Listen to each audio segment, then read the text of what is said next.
Eu tive a oportunidade, o privilégio de poder, diante de vocês, igreja amada, poder apresentar a primeira epístola do apóstolo João, primeira epístola de João. Tivemos a oportunidade de percorrer todos os 4 capítulos dessa epístola, e elas são 5 capítulos, e a gente vai concluir ela hoje. E eu fico feliz por podermos ter a oportunidade de ter lido um livro tão rico. O tema, meus filhinhos, surgiu justamente pelo trato, como João tem aqui com os discípulos, a forma com que o João fala com os discípulos, com os irmãos. Ele chama eles de meus filhinhos, e ele tem uma preocupação muito grande de ensinar esses filhinhos a terem uma fé convicta em Jesus Cristo. E eu quero muito essa noite que você que está aqui comigo, que você que está nos assistindo, você que vai assistir essa transmissão ou que vai ouvir essa pregação no Spotify, que a igreja está assim agora, está rolando aqui, tem gente que está assistindo, tem gente que vai assistir, mas também depois tem a pregação no Spotify, só a pregação para você poder ouvir e compartilhar. Que a intenção de tudo isso é você entender que você não precisa de nada mais do que o tudo de Deus. Vou repetir. Você não precisa de nada mais do que o tudo de Deus, e o tudo de Deus é Jesus Cristo. Às vezes as pessoas me perguntam: pastor, por que você não tem aqui alguns elementos que eu vejo nas outras igrejas? Porque a gente precisa só de Jesus Cristo. Pastor, por que você não faz algumas coisas assim, para que as pessoas tenham a sua fé ativada, alguns movimentos? Porque eu acredito que o que nós precisamos, que o maior movimento que nós precisamos nas nossas vidas e de transformação nas nossas vidas é crer que Jesus Cristo é suficientemente tudo que eu preciso para ter uma vida plena. Aleluia. E muitos elementos são colocados na nossa fé hoje. Diante de uma reunião como essa que nós estamos, com muitos irmãos maduros, irmãos que estão chegando agora, irmãos que já estão na fé há muito tempo, temos muitas perspectivas diferentes de Deus. Temos dentro das multidões, temos muitas pessoas que pensam diferente de Deus, e o João, ele nos expôs nessa carta a maneira com que devemos pensar. Semana passada aqui eu compartilhei com vocês, no capítulo 4, o que algumas religiões pensam de Jesus. Declarações que estão nos sites oficiais dessas religiões. Para eles, Jesus foi um grande mestre. Para eles, Jesus foi um grande profeta. Outros, Jesus foi um grande homem exemplar, para que nós pudéssemos olhar para ele e assim termos os nossos espíritos evoluídos. Mas Jesus da Bíblia, o Jesus que o João nos apresenta, ele é muito mais do que um homem, ele é muito mais do que um profeta, ele é muito mais do que um espírito evoluído. Jesus é Deus. Aleluia. E é isso que nós vamos ver aqui. E eu gostaria de convidar você a fazer uma leitura comigo de primeira epístola de João, capítulo de número 5. E o Senhor vai falar aos nossos corações. E o tema dessa mensagem, para nós concluirmos essa série, é as 7 certezas de quem crer em Jesus Cristo. As 7 certezas de quem crê em Jesus Cristo. Eu sou muito ruim para pontuar minhas pregações. Eu sou péssimo. Eu não consigo fazer um sermão de 3 pontos bonito, que nem o Oliveira constrói, ali, expõe o texto, depois volta, vem nos pontos. O Diego, esses homens didáticos. Eu sou mais soltinho. O Sandro também é mais soltinho. E aí, a gente Dificilmente você vai ver eu falar assim, as 10 passos, né? Mas nesse texto, ficou muito claro 7 pontos, 7 certezas daqueles que creem em Jesus Cristo. E eu convido você a mergulhar nelas comigo, porque você precisa ter essas certezas no seu coração. Primeira Epístola de João, capítulo de número 5, versículo de número 1, vai dizer assim para a gente: todo aquele que crê que Jesus é o Cristo, é nascido de Deus, e todo aquele que ama o Pai, também ama os filhos dele. Sabemos que amamos os filhos de Deus, se amamos a Deus e obedecemos aos seus mandamentos. Amar a Deus significa obedecer a seus mandamentos. E os seus mandamentos não são difíceis, pois todo aquele que é nascido de Deus vence o mundo. E obtemos essa vitória pela fé. Quem vence a batalha contra o mundo? Somente quem crê que Jesus é o Filho de Deus. Jesus Cristo foi revelado por meio do seu batismo na água, pelo derramamento do seu sangue. Não só por meio da água, mas pela água e pelo sangue. E o Espírito, que é a verdade, o confirma com o seu testemunho. Temos, portanto, 3 testemunhas: o Espírito, a água e o sangue. E as 3 concordam entre si. Porque cremos em testemunho humano, certamente podemos crer no testemunho de Deus, que tem ainda mais valor. E Deus dá testemunho acerca do seu Filho. Quem crê no Filho de Deus, sabe em seu coração que este testemunho é verdadeiro. Quem não crê nisso, na realidade, chama Deus de mentiroso, porque não crê no testemunho de Deus acerca do seu Filho. A gente vai entender tudo isso aqui, calma. E este é o testemunho: Deus nos deu a vida eterna, e essa vida está em seu Filho. Quem tem o Filho tem a vida, quem não tem o Filho não tem a vida. Escrevi essas coisas a vocês que creem no nome do Filho de Deus, para que saibam que têm a vida eterna.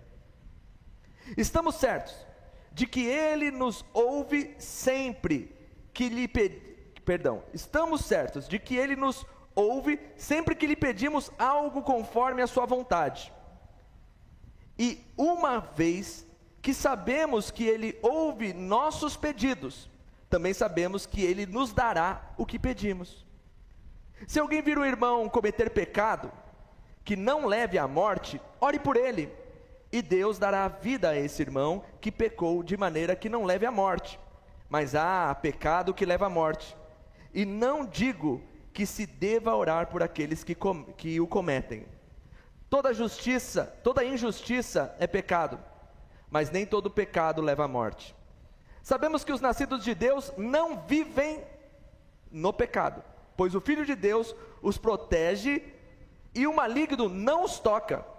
Sabemos que somos filhos de Deus e que o mundo inteiro está sob o controle do maligno. E sabemos que o Filho de Deus veio e nos deu entendimento para que conheçamos ao Deus verdadeiro. Agora, vivemos em comunhão com Deus verdadeiro, porque vivemos em comunhão com o seu Filho, Jesus Cristo. Olha isso. Ele é o... Quem Jesus Cristo é? Ele é o Deus verdadeiro e a vida eterna. Jesus Cristo é o Deus verdadeiro e a vida eterna. Versículo de número 21. E ele termina a carta, uma carta linda dessa, ele termina assim: filhinhos, mais uma vez a palavra que eu dei o nome dessa série, filhinhos, afastem-se dos ídolos.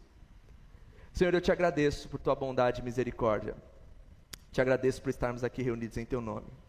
Dai-nos direção essa noite, para que possamos ter algumas certezas e entender algumas verdades. Perdoa as nossas falhas, as nossas fraquezas e nos conduza, em nome de Jesus, amém. Meus irmãos, a gente entende que essa carta, o Evangelho de João, ele foi escrito para que pessoas pudessem vir a conhecer Jesus e se converter. O evangelho que o João escreve é para conversão, para pessoas conhecerem a Deus e serem salvas através de Jesus Cristo.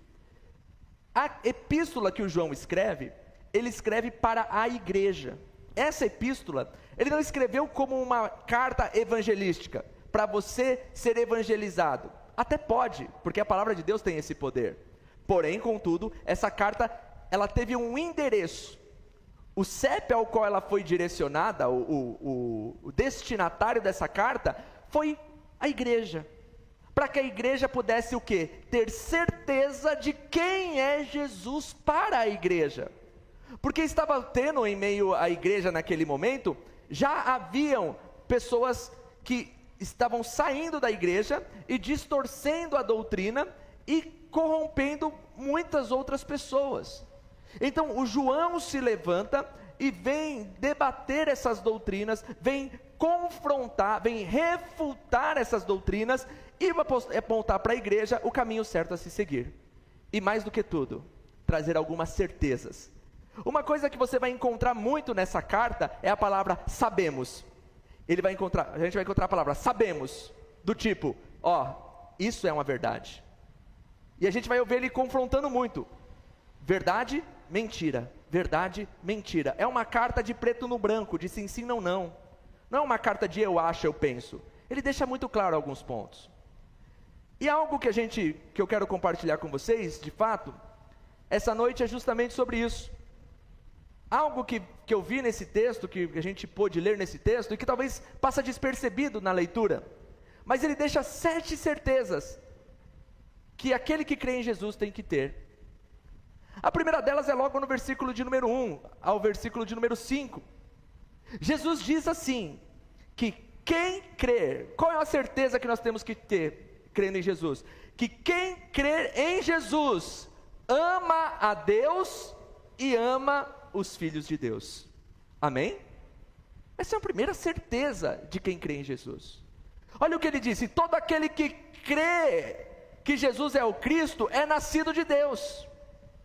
Quem nasce de Deus? Quem vem na frente da igreja e levanta a mão? Não. Quem crê em Jesus? Quem é batizado no embalismo de um movimento? Não. Quem crê em Jesus? Quem dá dízimo? Não. Quem é filho de Deus é quem crê em Jesus. Crê que Jesus é o Cristo, que Jesus é a solução de Deus, que Jesus é o tudo de Deus para a minha vida. E aí ele vai dizer o seguinte, ele vai dizer assim: e todo aquele que ama o Pai também ama o quê? Os seus filhos, os filhos dele. Você está falando, aqueles filhos, não está falando, mas ama os filhos celestiais, ama o Filho Jesus. Não, ele está falando assim, a palavra é justamente, ama aqueles ao qual também nasceram de crer em Jesus. Uma grande evidência que aqueles que creem em Jesus é que passam a amar a Deus. E quem ama a Deus, a gente vai ver do versículo 1 ao versículo 5, que a consequência de quem ama a Deus é obedecer a Deus. A gente obedece quem a gente ama.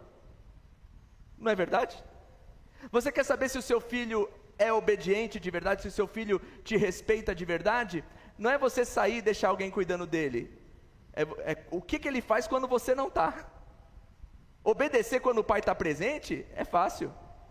Quando a gente sabe que um filho ele ouve o pai, ele obedece o pai e a mãe, ele está de acordo com os princípios do pai e da mãe. Quando o pai e a mãe saem, deixa lá o seu filho de 14, 15 anos, vamos lá mais altinho, vai, para não ter problema com a justiça. Deixa a criança ficou sozinha em casa. Ai, meu Deus do céu.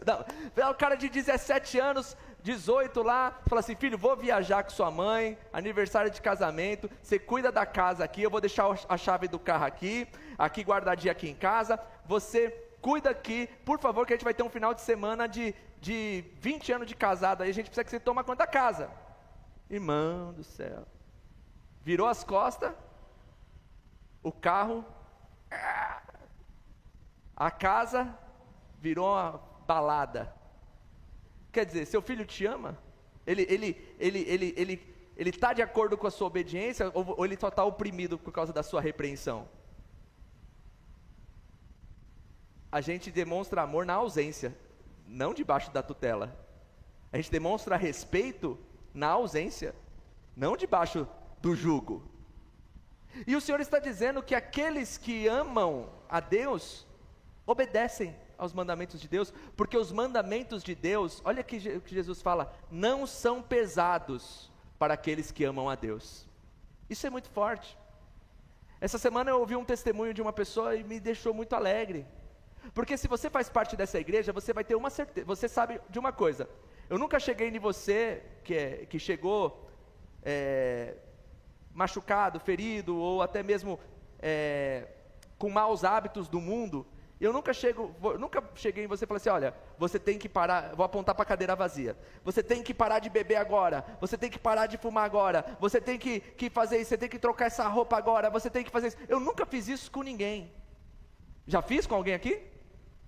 Nunca fiz. Mas aqueles que abrem o coração para Jesus, e meu irmão, Jesus faz um negócio, um rebuliço tão grande, porque algumas práticas já não cabem mais na vida. Alguns hábitos já não fazem mais parte dessa nova história, dessa nova vida. Porque eu dizer, você não pode fumar, e você falar, eu parei de fumar porque o pastor só disse que eu não posso fumar, e ponto final, você não parou de fumar por causa que você entendeu, você parou de fumar porque o pastor falou. E a obediência, ela flui através de um nascimento. Sabe, eu ouvi um testemunho lindo esses dias, de uma pessoa que largou práticas que eu nem imaginava que ela vivia. E ela falou assim, mas agora eu estou em Cristo, a minha vida é de Cristo, e tudo isso já não pertence mais a mim. Por quê? Porque ela nasceu de novo. E não é pesado você deixar aquelas coisas, irmão, se ainda é pesado para você deixar algumas práticas mundanas, é que o seu coração ainda não encontrou o Senhor. Se você ainda é muito pesado você deixar alguns hábitos terríveis que você vivia, é porque você ainda não teve um encontro com Cristo. Eu vou contar um testemunho do meu pai, porque ele conta para todo mundo. Meu pai é policial, e a gente sabe como é a polícia. Infelizmente algumas coisas estão muito tristes aí acontecendo. Ele também não valia a água da salsicha. Eu estou falando do meu pai. E um dia ele foi fazer maldade. Pegou um cara roubando, não sei, foi fazer maldade. Ele e o parceiro dele. E aí, ele já tinha feito um propósito com Deus, antes de vir para a igreja, antes de entregar a vida para Jesus. Ele falou com Deus, falou sinceramente com Deus, entregou a vida dele para o Senhor, em um momento difícil da vida dele. E naquele dia, quando ele ia fazer uma maldade, o amigo dele falou assim para ele, vai gordura, porque ninguém está vendo.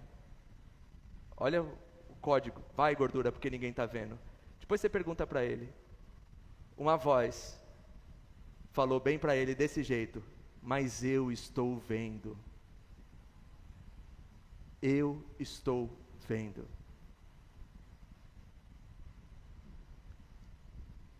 Ter um encontro com Jesus é saber que tem coisas que não cabem mais para a nossa vida.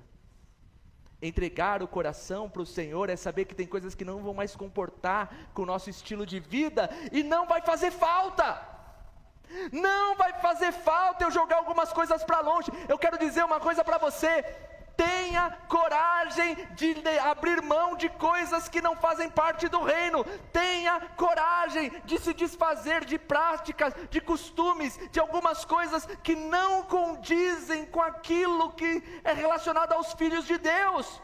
E eu tenho certeza que o dia que você tiver coragem de catar as coisas que não fazem parte dessa vida, nova vida para você, e lançarem fora, você vai ver que elas não vão te fazer falta. O cigarro não vai ser mais o seu mestre. A bebida não vai ser mais a sua válvula de escape para raiva, para se distrair do mundo. A pornografia não vai ser uma válvula de escape para você extravasar a sua atenção, porque você não é mais desse mundo, e as práticas desse mundo não comportam mais com a sua vida, porque a sua vida agora está escondida em Cristo Jesus. Você nasceu de novo.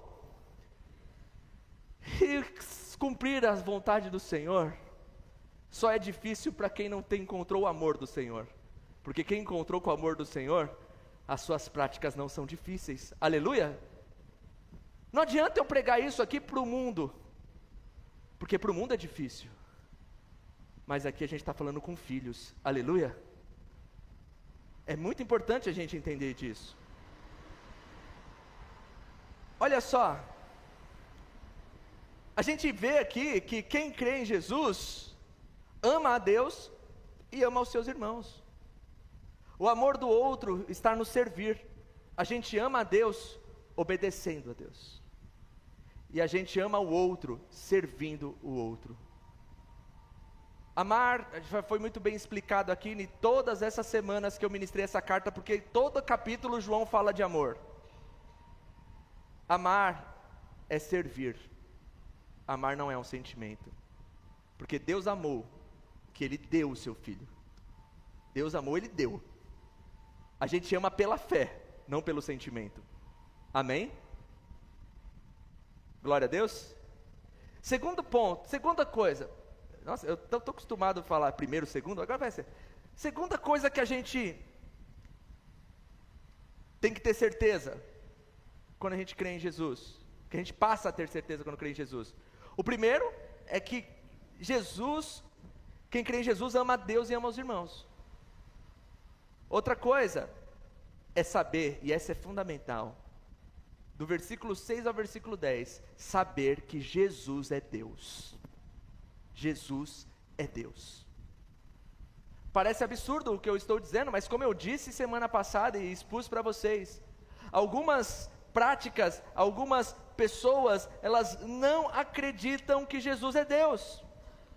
Versículo 6 vai dizer assim: Jesus Cristo foi revelado por meio do seu batismo na água. Isaac, coloca na tradução da Almeida, põe a Almeidona, põe aquela raiz, tira a nova versão transformadora, por favor, filho. Olha só que texto complicado. Este é aquele que veio por meio da água e sangue, Jesus Cristo. Não somente com água, mas também com água e com sangue. E o Espírito é o que dá testemunho, porque o Espírito é a verdade. Versículo 7. Pois há 3 que dão testemunho no céu: o Pai, a Palavra e o Espírito Santo. E os 3 são um. Aí é um testemunho do céu. E 3 que testificam na terra: o Espírito, a água e o sangue. E os 3 são unânimes num só propósito. Que texto! Mas o que está dizendo aqui? Que no céu, Deus dá testemunho de que Jesus é Deus. Quem? O Pai, a Palavra e o Espírito. São um. Todos são um. Eles são uma única coisa, um único ser, uma única pessoa. E na terra tem 3 testemunhos que foi dado, foi o Espírito, a água e o sangue. Calvino falou sobre isso, Agostinho falou sobre isso, mas eu li um estudo sobre isso e foi um do que mais eu achei conveniente dentro do que o João está dizendo. Porque você tem que lembrar de uma coisa, olha só, João escreve uma carta para confrontar algumas heresias. Você precisa entender isso, ele está confrontando algumas heresias, que alguns irmãos que haviam apostatado da fé, saído da fé, e agora estavam seguindo algumas doutrinas, principalmente do Cerinto, um cara contemporâneo de João, que estava disseminando algumas heresias do tipo assim: Jesus homem se tornou Cristo no batismo. Quando ele era um homem, mas quando ele foi batizado, veio a voz do alto e o Espírito Santo, e ele virou Cristo. Só que na cruz, quando ele disse está consumado, o que aconteceu? Ele deixou de ser o Cristo. Jesus só foi o Cristo no batismo e até a morte. Depois ele não é mais o Cristo. Essa era a doutrina que o Cerinto estava disseminando na igreja, estava inserindo na igreja. Por isso João ele é tão enfático de falar algumas coisas. Só que o que o João está dizendo assim? Jesus não era só o Cristo quando ele foi batizado e quando ele até a sua morte. Jesus foi, o Espírito testifica sobre Cristo. E quem foi que deu concepção a Maria? Não foi pelo Espírito? Não foi? Ela não concebeu a Jesus pelo Espírito? Amém? O batismo confirma a voz de Deus dizendo: sim, esse é meu filho amado, em quem eu tenho alegria. Sim, mas Jesus não foi só Cristo no dia do batismo até o dia da sua morte. Jesus, o sangue também testifica dele, porque no sangue ele também é Cristo, porque ele ressuscitou no terceiro dia.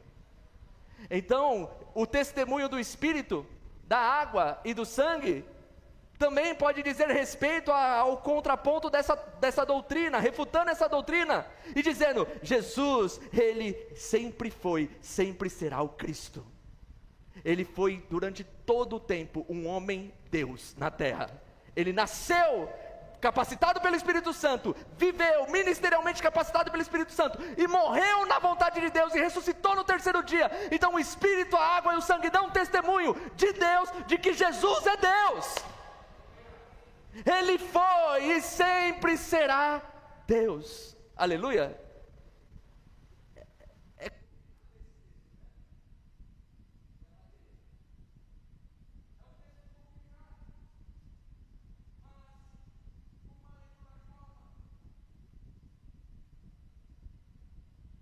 Com uma leitura calma, a gente consegue.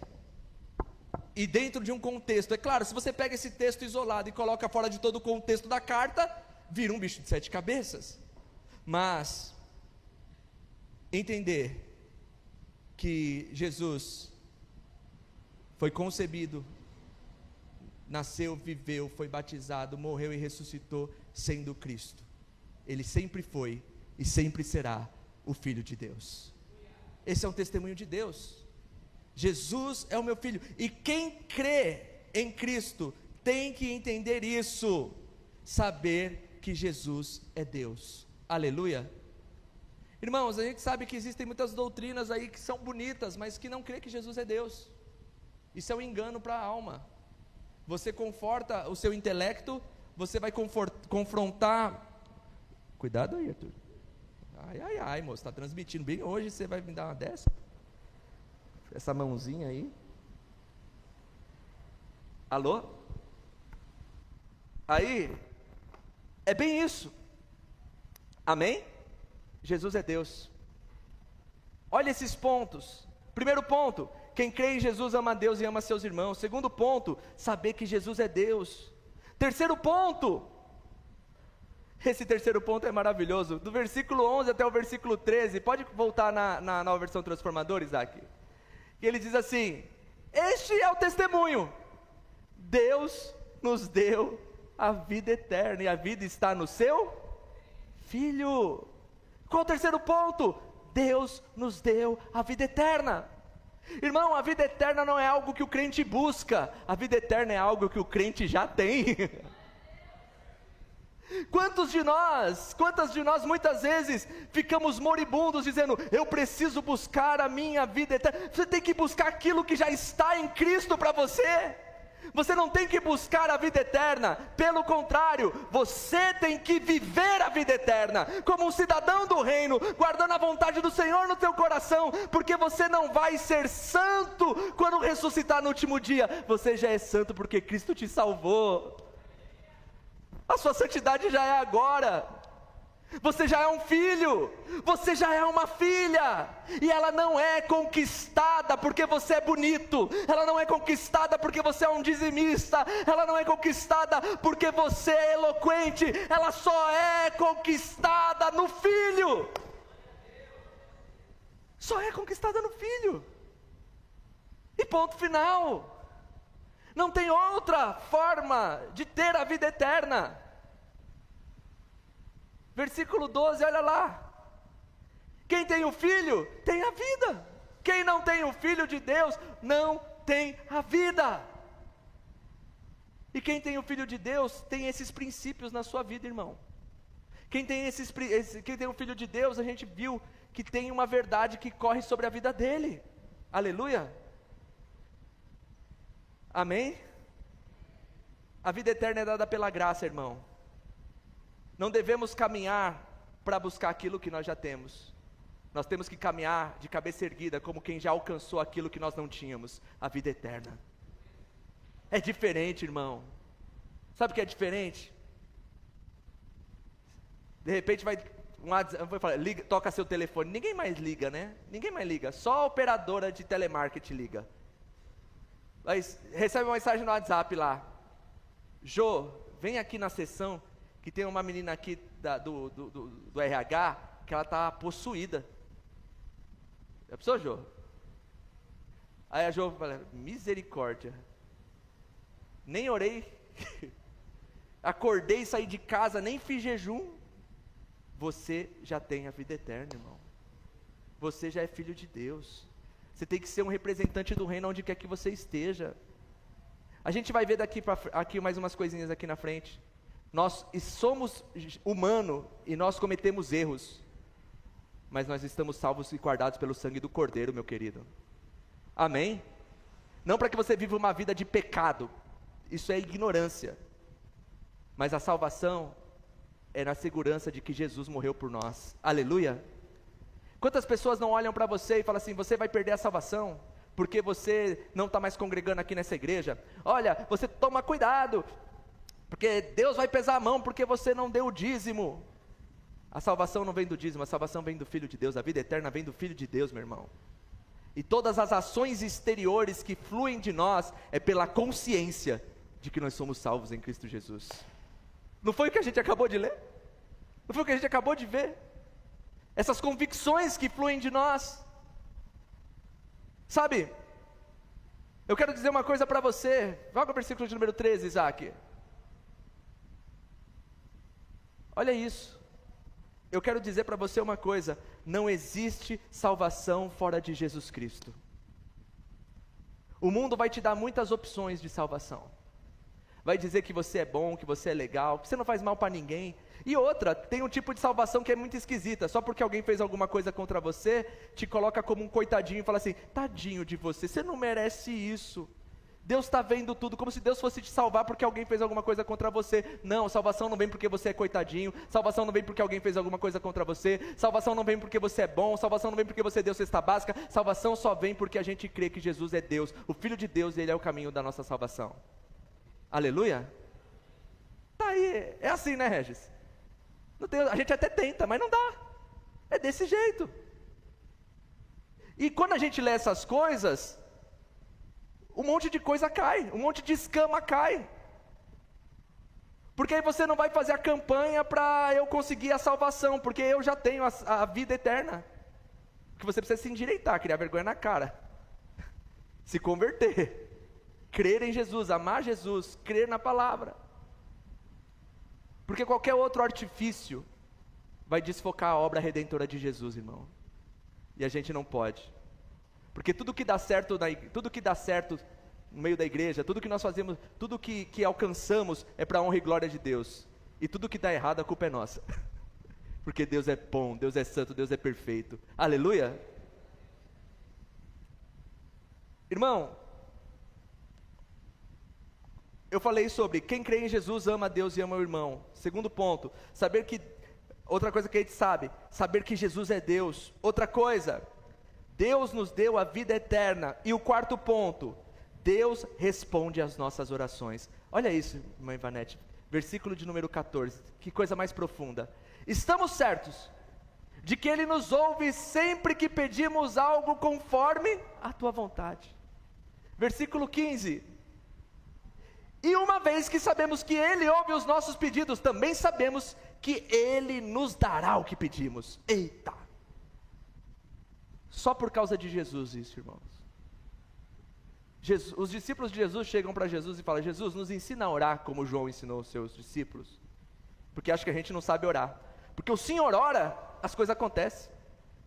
O Senhor ora, as pessoas são curadas. O Senhor ora, o morto levanta. O Senhor ora, o pão multiplica. O Senhor ora, a água vira vinho. A gente não sabe orar. E talvez Jesus deve ter falado assim: de fato vocês não sabem orar, porque eu preciso ensinar vocês a orar. Porque senão Ele não dava uma fórmula de oração. E através de Jesus a gente tem conexão com Deus. E volta no versículo 14, porque tem algo ali implícito. Ouve, pedimos conforme a sua vontade. Deus dá tudo o que pedimos? Claro que não.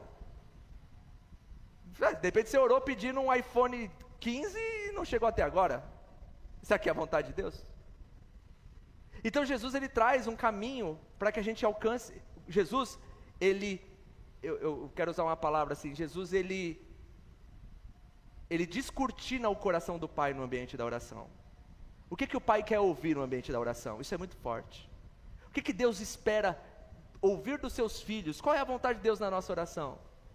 Oração do Pai Nosso. Primeiro, Pai Nosso, que está no céu. Descortinar o coração de Deus é mostrar que Deus é um Pai, e não é um Pai igual o seu Pai, o meu Pai, é um Pai que está no céu, e não é o meu Pai, é o Pai Nosso. E se Ele é o Pai Nosso, eu não vou pedir para Ele pesar a mão no Arlindão. Por quê? Porque Ele também é Pai do Arlindão, e o Pai que é nosso não vai fazer isso. A irmã Ivanete lá com seus 3 filhos, quantas vezes eles pequenos lá, brigando, imagina a treta ali, porque é um mais agitado que o outro. Aí chega lá, um e fala assim, mãe, bate no fulano porque ele me bateu. O pai não ouve isso. A Pé está com 7 filhos lá, pensa que coisa louca. Um pai não vai fazer maldade para um filho porque o outro pediu. Vai? Não. Porque o pai é nosso, o pai não é meu. O pai é nosso e o nome dele é santo. O meu pai que está na terra é um pai bom. Para mim foi bom. Para outras pessoas talvez não. Mas ele foi um bom pai para mim, me deu tudo, me deu educação, me fez ser eu me inspiro nele, dentro da dedicação que ele tem como pai, como marido. Mas ele não é perfeito, ele errou pra caramba também. Mas o meu pai que eu estou orando, que está no céu, ele é santo. Ele é perfeito. E eu não posso deixar as falhas do meu pai humano interferir no relacionamento que eu tenho com esse pai que é santo e perfeito. Porque esse pai aqui é diferente desse pai daqui. Você está entendendo o ambiente de oração? Como a gente tem que chegar? Santificado seja o teu nome, venha a nós o teu reino. Eu quero o teu reinado, Senhor. Eu não estou aqui para brigar pelo Bolsonaro, pelo Lula, não estou aqui para brigar pela esquerda, pela direita, eu não estou aqui para brigar pelos governos deste mundo, nem ser dominado pelas potestades desse mundo. Eu estou aqui para viver, não pela cabeça do que o mundo pensa, eu estou aqui para viver conforme a vontade do teu reino. Me ensina o teu reino. E que seja feita a tua vontade. Então se eu vou orar conforme a vontade de Deus, eu tenho que descobrir a vontade de Deus. Então o ambiente de oração não é para eu ir pedir para Deus o que eu quero. O ambiente de oração é para eu descobrir qual é a vontade de Deus para a minha vida. Quanto mais eu oro, mais eu me alinho com o que Deus quer para mim. E aí eu vou saber o que pedir e o que não pedir. Amém? Aí, porque o pão nosso, o pão não é meu, o pão é nosso. Até aquilo que eu produzo não é meu, porque o pão a gente de uma certa forma produz, ou fabrica. Está aí o nosso padeiro de estimação, o Carlos. Ou a gente vai na padaria e compra. Eu fui lá na padaria, comprei 5 pãezinhos e estou dizendo, ó lá, comprei 5 pãezinhos, vou comer. Mas quando eu pego o pão, eu falo, não foi eu que comprei o pão, foi Deus que me deu. Porque o pão não é meu, o pão é nosso. Porque o sustento vem de Deus. É Ele que prospera as suas corridas do Uber. É Ele que prospera o seu salário no final do mês. Irmão, tem gente aqui que ganha um salário mínimo, às vezes menos que um salário mínimo, e consegue coisas maravilhosas. Porque quando pega aquele miserê, fala assim, o pão nosso de cada dia que nos dá hoje, Senhor. E Ele se uma coisa que Jesus é bom, é transformar o nada em muita coisa. Ele é bom. Tem gente que tem muito pão e não tem prosperidade, porque ele fala, olha o pão que eu conquistei. Não. Porque isso é orar conforme a vontade de Deus. Perdoa as nossas dívidas, uma contínua reflexão das nossas falhas, uma contínua introspecção dos nossos delitos, que não somos perfeitos, e nisso também aprendemos a perdoar quem nos ofende. Que ambiente de oração maravilhoso Jesus nos ensina. Quem vai passar uma fórmula dessa de oração, a não ser o próprio Deus? Jesus diz, livra-nos do mal. Sim, livra-nos do mal que podem fazer contra nós, mas também livra do mal que eu também posso fazer ao outro. Já parou para pensar nisso? Quando você pega o carro e você fala assim, Senhor, me livra de todo motoqueiro maldito. Não. Senhor, que eu possa ter atenção a acender a seta para virar Que o WhatsApp não me distraia, nem o Waze me distraia, que eu possa ser uma bênção no trânsito, para que eu não possa entrar sem dar seta e fechar um carro. Coitado do motorista de ônibus, coitado do Sandrão, que eu não saia em arrancada com pressa da velhinha que está lá, pegando o ônibus só para passear e conhecer o centro de Guarulhos, porque não paga. O motorista de ônibus sofre, mas a gente tem que pedir que eu não venha também fazer o mal, sabe? Não nos conduz à tentação, é reconhecer suas limitações diante de Deus.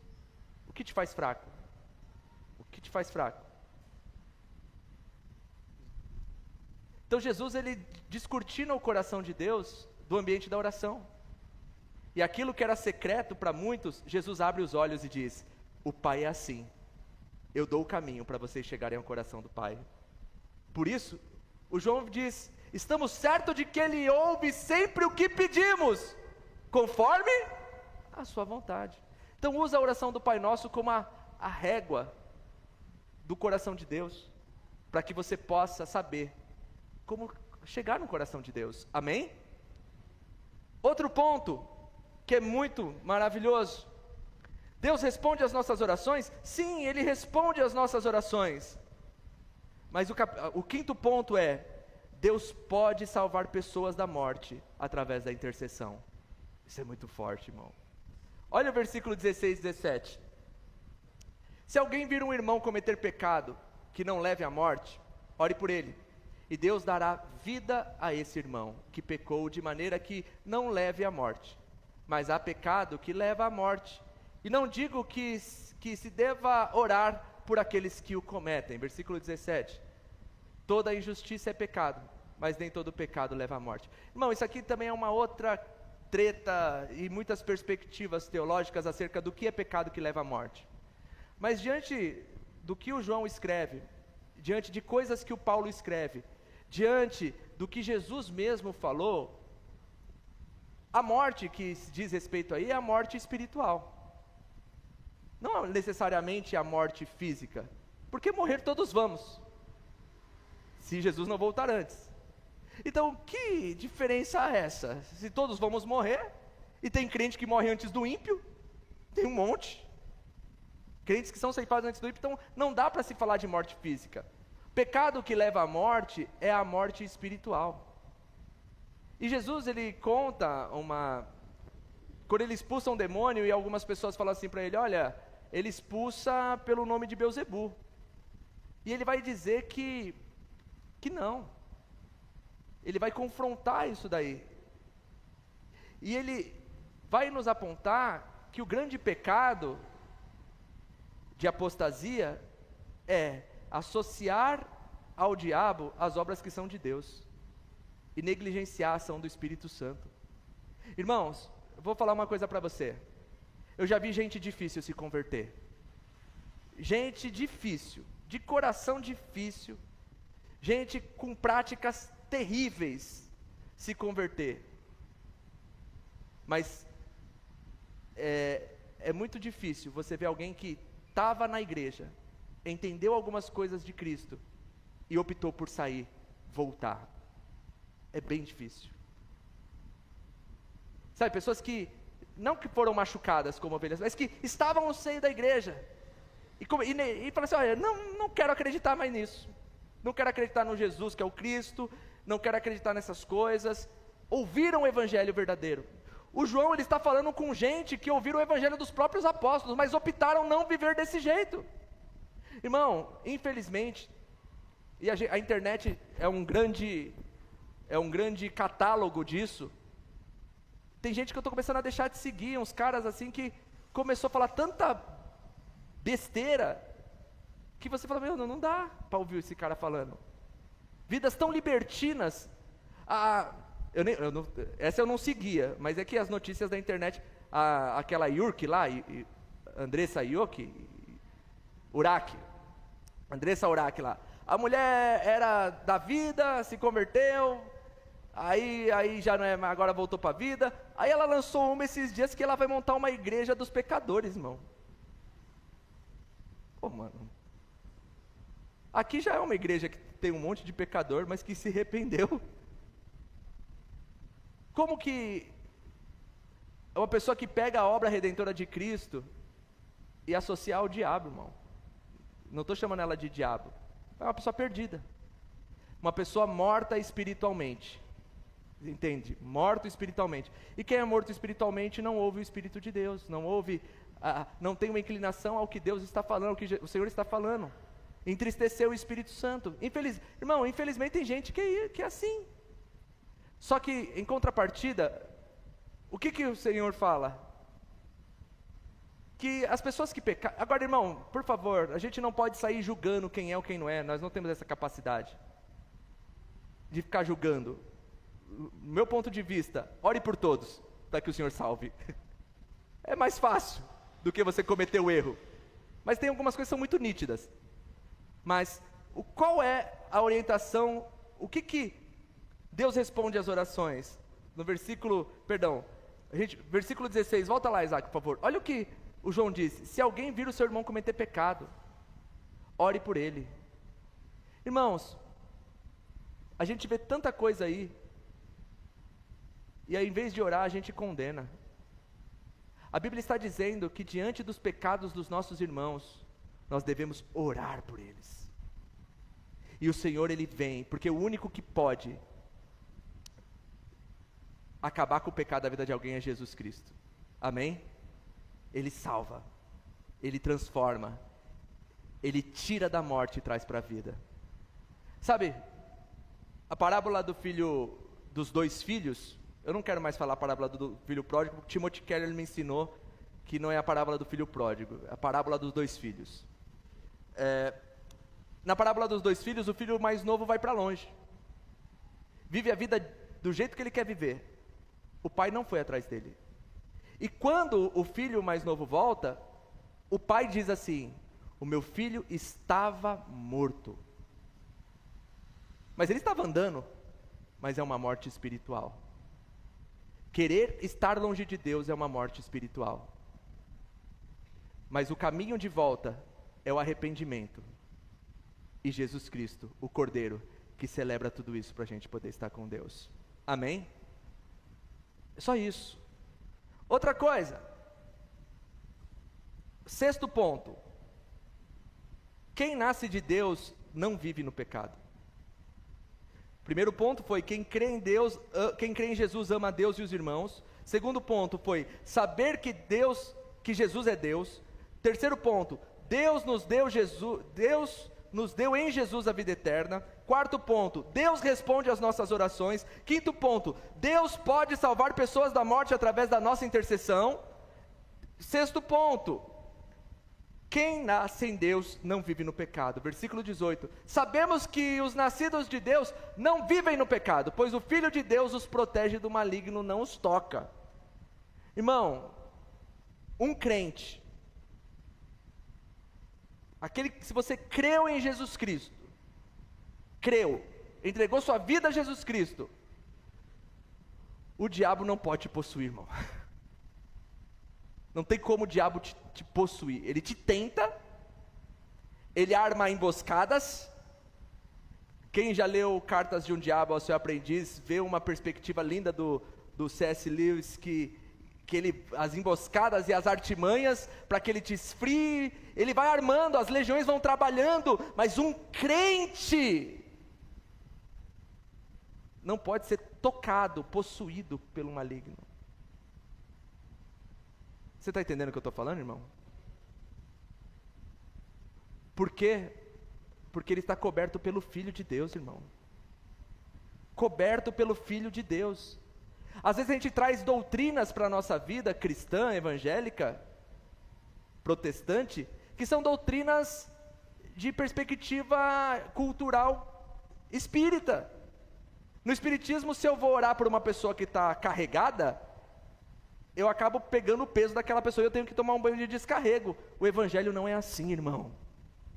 O evangelho, Cristo está comigo. Cristo está sobre mim. Cristo é o meu Senhor. O maligno não pode me tocar. Sabe de uma coisa? E outra coisa, ali não está dizendo que aquele que é nascido de Deus não peca. Preste atenção. Aquele que é nascido de Deus não peca, não está escrito ali. Está dizendo, não vivem no pecado. O pecado era um hábito na nossa vida antes de Jesus, mas agora ele não é mais prática da nossa vida. Mas nós não somos perfeitos, amém? Nós cometemos erros, mas esses erros não nos dominam mais. Você está entendendo o que eu estou falando? Você não pode ser dominado pelos seus erros. Você tem que ter essa convicção, eu estou em Cristo, Cristo me salvou. Por isso João está falando isso, por isso João está apontando para nós. O pecado, ele existe, mas a gente não vive mais no pecado, aleluia? Não é normal, algumas coisas não são mais normais para a gente. Errar você vai, mas ficar caído, jamais, em nome de Jesus, amém? Sétimo ponto, versículo 20 e 21, diz assim: sabemos que o Filho de Deus veio e nos deu entendimento para que conheçamos ao Deus verdadeiro. Agora, vivamos em comunhão com o Deus verdadeiro, porque vivemos em comunhão com o seu Filho, Cristo Jesus.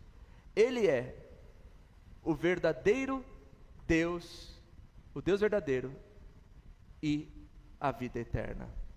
E aí o versículo 21 ele vai dizer: filhinhos, afastem-se dos ídolos. Qual é a terceira certeza que quem crê em Jesus tem que ter? Você tem que ter uma certeza maravilhosa na sua vida, meu irmão, de que a verdadeira vida que vale a pena, a gente só encontra em Cristo Jesus. Ele é a verdadeira vida, a vida que vale a pena viver, os conceitos que vale a pena. Você não precisa ter dúvida de como você vai criar os teus filhos. Os conceitos de Cristo para a criação dos seus filhos são os melhores. Os conselhos de Jesus para o seu casamento são os melhores. Os conselhos de Jesus para a sua vida profissional é a melhor. Os conselhos de Jesus para a sua solteirice é a melhor. Sabe por quê? Porque a verdadeira vida está em Cristo. A vida que vale a pena viver está em Cristo Jesus. Vamos vivê-la. O mundo tem pregado tantos estilos de vida.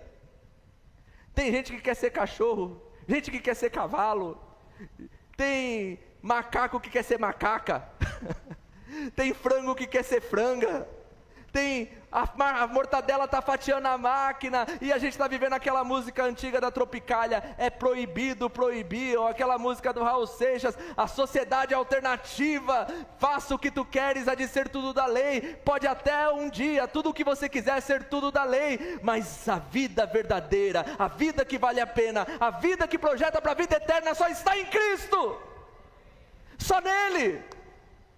E por que ele termina uma carta maravilhosa dessa dizendo: meus filhinhos, fujam dos ídolos? Porque o ídolo é aquilo que a gente constrói para adorar no lugar de Deus, e os nossos corações são cheios de ídolos, já dizia Timothy Keller. Existem o dinheiro, existe a sensualidade, existe a fama, existe tantas coisas, os relacionamentos, tantas coisas que tomam o lugar de Deus. E o João, ele termina essa carta dizendo para mim e para você: a verdadeira vida que vale a pena está em Deus, em Jesus Cristo. E eu quero concluir, voltando no versículo de número 12, eu quero dizer para você uma coisa, meu querido.